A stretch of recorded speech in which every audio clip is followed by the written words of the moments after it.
Yet another face-off between the executive and legislature as the House of Representatives suspends the FG planned recruitment of 774,000 workers across local governments. The question is, who will bend in this power play? And it's been 4 days since the abduction of students in Kankara, Katsina State. No news on their rescue yet, but the Senate has summoned the nation's security heads to appear before it over the state of security across the nation.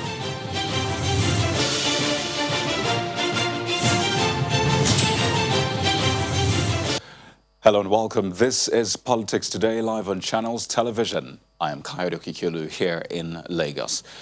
Well, it's been 4 days. That's right. 4 days since over 300 students of government-signed secondary school, Kankara, Katsina State, were forcefully taken from their school.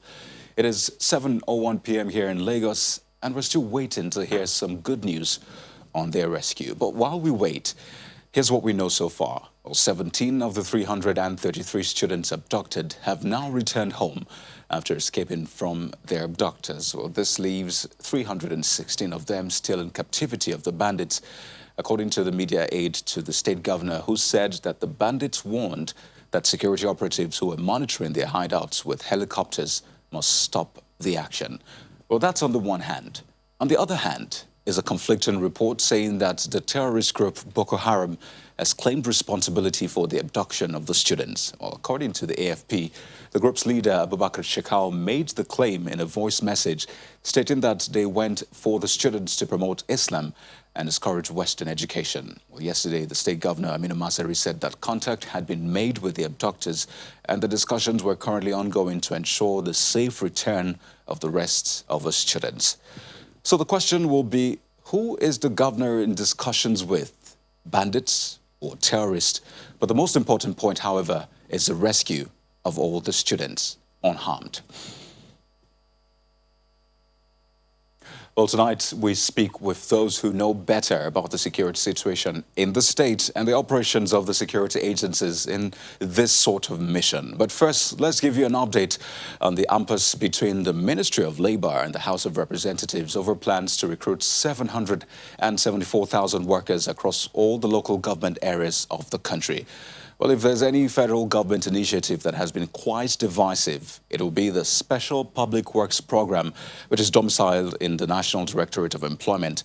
Well, ever since the Minister of State for Labor and Employment made the announcement in May, it has been one controversy to the other. First, it was the composition of the committee, then the 20,000 naira stipend to be paid, whether or not the Minister of State carried the DG of NDA along, the involvement of the National Assembly in the recruitment, and so much more. Well, today, another twist was added as the House of Reps passed a resolution mandating the Minister of State for Labor, Festus Keyamo, to stay action on the planned January 2021 implementation of the Special Public Works Program. Well, the reps passed the resolution saying the program will not be implemented until a comprehensive list of beneficiaries from the Nigerian Directorate of Employment is made available. They also call in for the reinstatement of the DG of the NDE. Take a listen.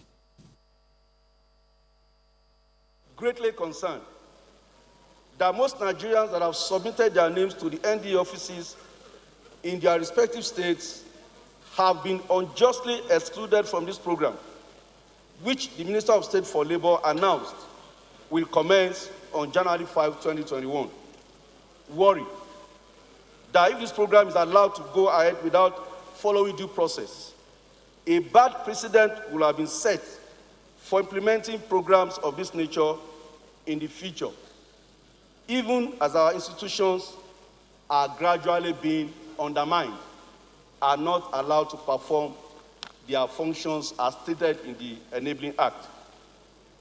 The House therefore resolved to, one, mandate the Minister of State for Labor to stop with immediate effect all processes leading to the commencement of the program on January 5, 2021 until the list of beneficiaries compiled by the NDE in each state is used as a basis of selection. Number two, mandate the Minister of Finance not to release funds for this program until all issues that are related to non-compliance to due process are resolved. By the way, the beneficiaries of this program are to be engaged in drainage digging and clearance, irrigation, canals clearance, road maintenance, traffic control, and the rest. But now back to our big story, which is on the abduction of over 300 students in Kankara, Katsina State. Well, just a moment ago, the Zamfara state government ordered the immediate closure of some schools in the state sharing borders with Katsina, Kaduna, and Sokoto. Well, you'll understand this move because Zamfara borders Katsina to the west, and both states have been at the receiving end of banditry for several months now. But the big question again is, how close are we to rescuing the boys, and what aren't we doing right? Tonight on the program, we're being joined by Honorable Abdurazak Namdas, who is a chairman, House Committee on Army, and right next to him, Mr. Shehu Mahdi, human rights activist, who interestingly is from Katsina State. Gentlemen, thank you for joining us on Politics Today. Well, Honorable Namdas, let me begin with you because great to have you, because I know you work closely with the Army. In fact, recently you went to Faskari, which is just south of Kankara, where this abduction took place. And you spoke quite highly of the super camp. You spoke about the Operation Sahel Sanity. But now we've had this attack. So when you look at the scale of this kind of abduction and what you saw when you went to Faskari, how do you factor both together, really? Well, I think, thank you so much for having me. I want to say that what I saw in Faskari, I still stand by it, that the army was very much ready to contain the situation because it is what I saw, and the morale of the personnel were really actually very high. But I think there is something I want people to realize. We have said it time without number, that no security force alone can be able to solve this issue of banditry or insurgency alone. The army cannot do it alone, the police cannot do it alone, the Air Force cannot do it alone, and all the security agencies must work together. Once there is no synergy in the workings of the security agencies, I'm afraid we will never get there. In theory, we have had instances where all the security agencies have been saying that we are working together, we are collaborating. But I feel that this one is, what has just happened in Katsina, is a failure of synergy. I expect that the intelligence gathering mechanism should be very up to date, to the extent that people should be able to know that we are expecting people to invade Katsina. And then, therefore, other security agencies will be on alert, and they should be able to work together to contain the situation. Because till today, you can't explain that bandits came and carted away or kidnapped over 500 or 600 students. I mean, even if it is loaf of bread that you are putting in a car, somebody should be in the position to stop and then retrieve some of this bread.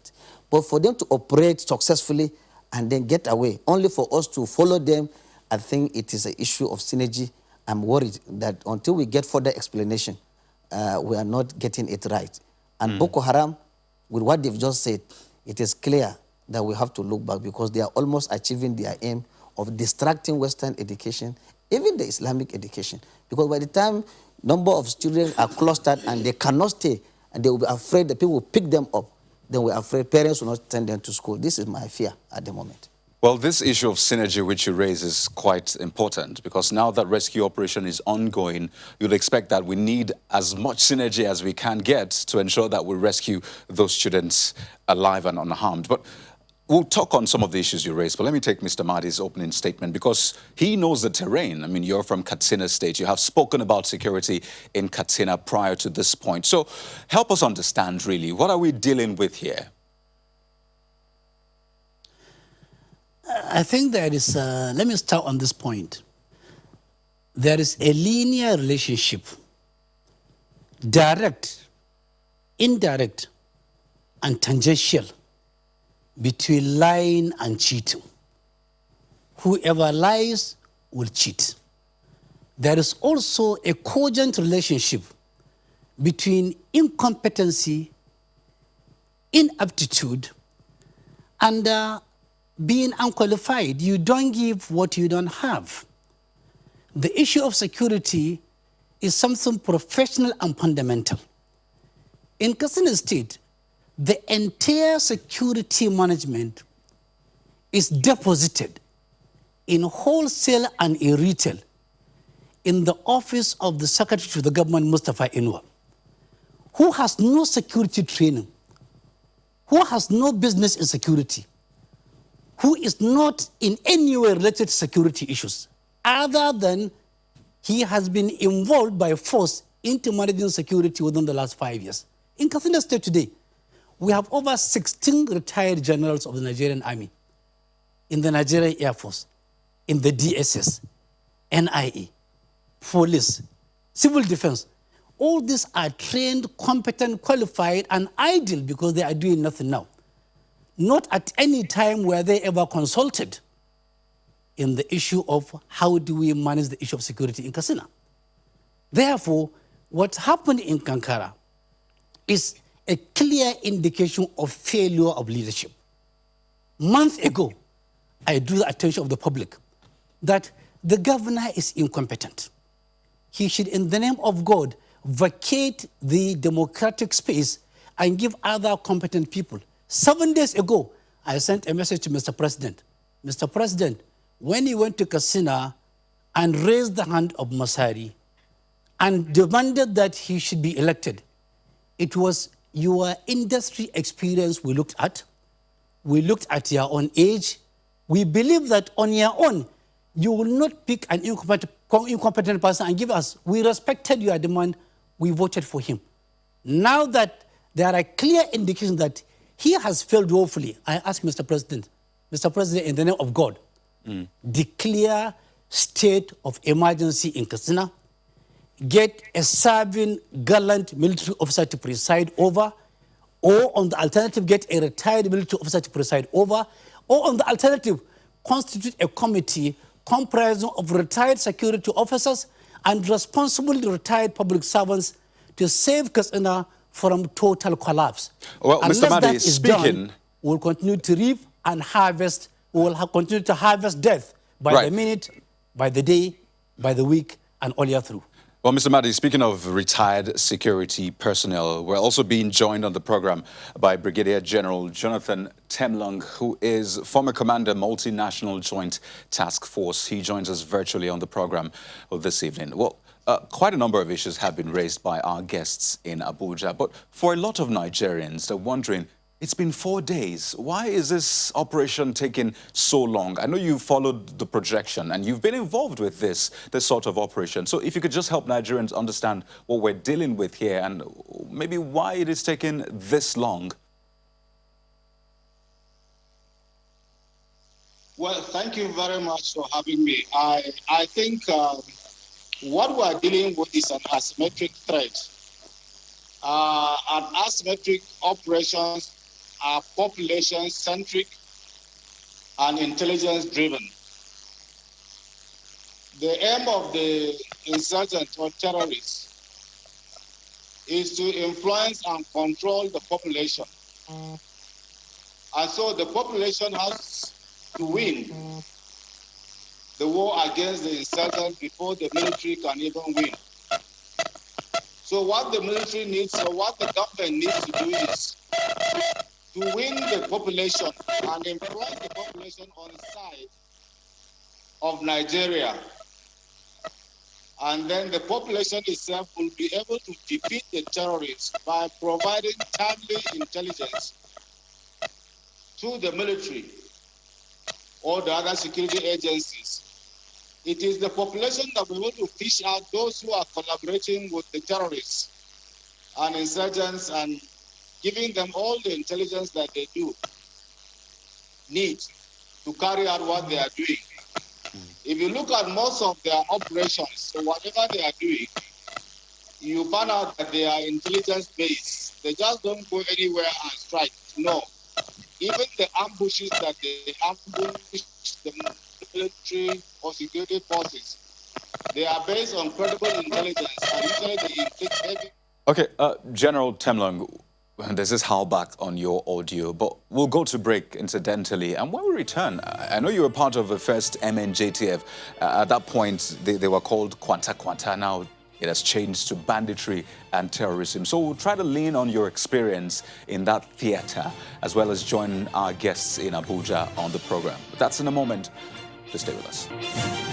So welcome back to the program. Honorable Abdulrazak Namdas, Chairman, House Committee on Army, as well as Mr. Shehu Mahdi, human rights activist, who's from Katsina State, both with us from our Abuja studio. And we also had Brigadier General Jonathan Temlong, former commander, Multinational Joint Task Force, who joined us virtually. Just to apologize for that audio mix-up. But let's rejoin our guests in Abuja. Mr. Mahdi, you've raised questions, issues about the competence of the governor of Katsina State. You have spoken about this time and again, but I'm sure you've heard governors, not just the governor of Katsina State, but governors in general saying when it comes to security, they are powerless. In fact, they say they are not the chief executive officers of their state. They're only the chief logistics officers. So in the light of that confession by governors, would you still say that this is the fault of the governor? Well, as for Katsina State, there is a trend. In 59 months, 62 billion naira is said to have been spent on security. In the name of the Nigerian Army, Nigerian Police, Nigerian Air Force, Civil Defense Road Safety, and even the prison services, the office of the SSG has misapplied, misspent, criminally diverted, and outrightly stole over 62 billion naira in the name of security. Incidentally, these monies are being removed in cash in the name of the army, in the name of the Air Force, in the name of the police, in the name of the DSS, in the name of civil defense. I have been speaking for the last 4 months. Only the DSS had the decency, the temerity, the dexterity, and the guts to call Mahdi and say, Mahdi, we've heard you over and over again.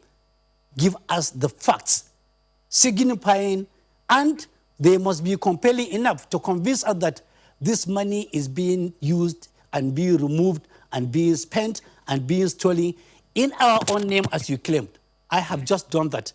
For the Nigerian police, rather than coming to get facts from me, the IG, in the best of his wisdom, decided to collaborate and to connive with the government to arrest me, illegally detain me for 11 days. But I thank God for that detention. It is the best gift for the year for me, not only for 2020, but also 2022, because while under detention, I discovered that the IG has detained 17 Christians, well, Mr. Mahdi, 7 Muslims, making 24 for Mr. Mahdi, 6 months, and they are today under detention. I appreciate the point you're making. For simply participating. But this is about the abduction of the students. I appreciate the point you're making, but I know time is of the essence regarding rescuing. About abduction, I will tell you that. Oh yes, this is about the abduction of the students. The abduction has been foretold because wherever there is, look, the issue of banditry in Katsina State is not only a security issue. It is a political failure and miscalculation. It is an economic issue. Tomorrow, if we wake up in the morning in Katsina, 3.8 million young men below the age of 35 have nowhere to go. They are jobless. They are in local governments. They are in the cities. They are very easily available for recruitment. Right. Why? Because there is no plan for economic empowerment and for job creation for the youth. As for this government, they take the ritual of budget every year. Once it is approved, they abandon the budget. By the last count, there was only 21.6% budget implementation over the last 5 years. The budget is simply being abandoned. If you implement the budget diligently, sincerely, honorably, it will go around and there will be some economic harmony and there will be some economic empowerment and there will be jobs to go around, and all this acrimony and making youth available for initiation into banditry will fizzle away. But okay, let's bring in Honorable Namdas here. Irresponsible government in place. Mr. Mahdi, a moment. Right, let's bring in Honorable Namdas, because you have raised issues surrounding the governor. In fact, you have said that the army is also involved, and Honorable Namdas, of course, is the chairman of the House Committee on Army. So on one hand, he raised the talk about, budgetary misappropriation. when it comes to the army also from the governor. First, are you aware of such claims? Is that something you're looking at?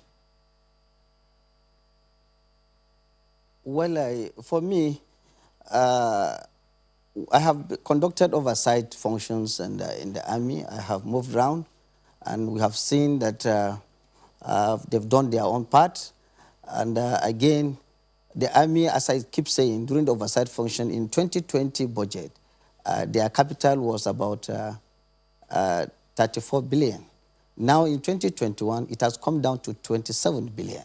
Now, if we pass this figure at the way it is, it means that 27 billion is required to purchase arms and ammunition, air vehicles, repair of construction of new barracks, renovation of barracks, all this put together.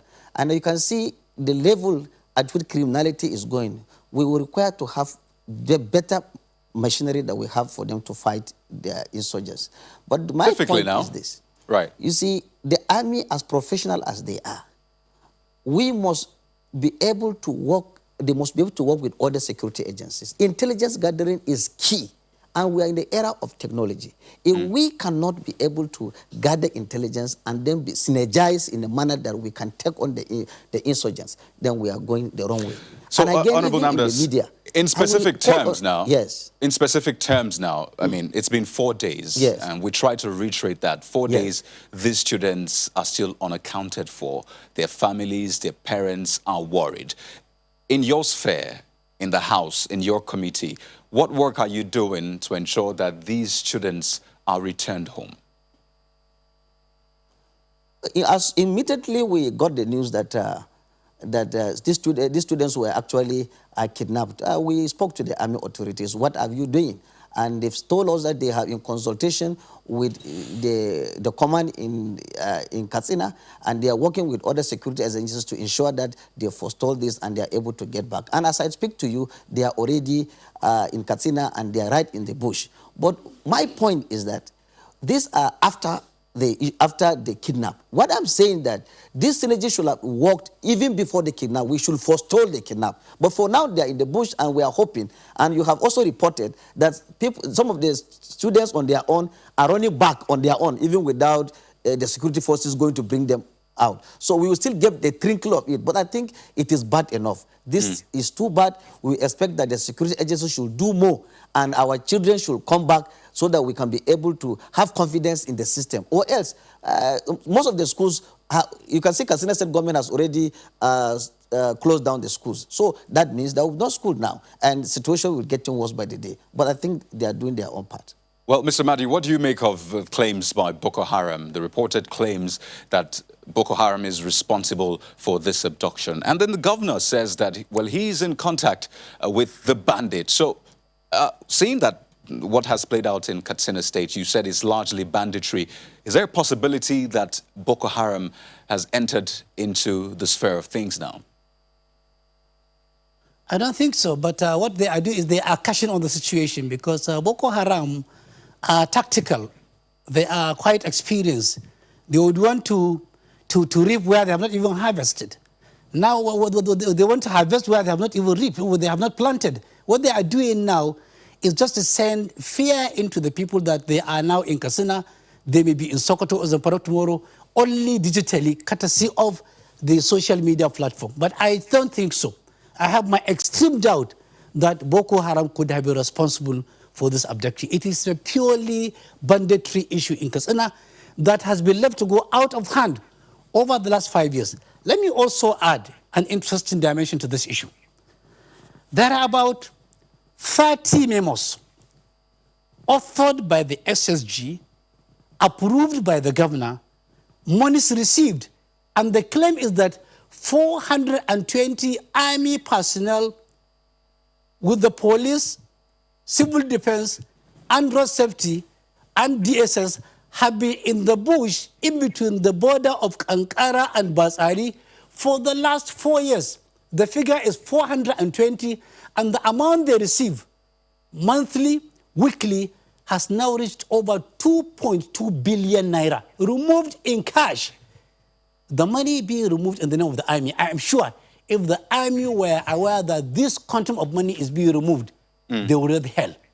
If the Air Force were aware that 325 million naira is being removed in their own name, in Right. the name of air surveillance, I am sure they will raise alarm.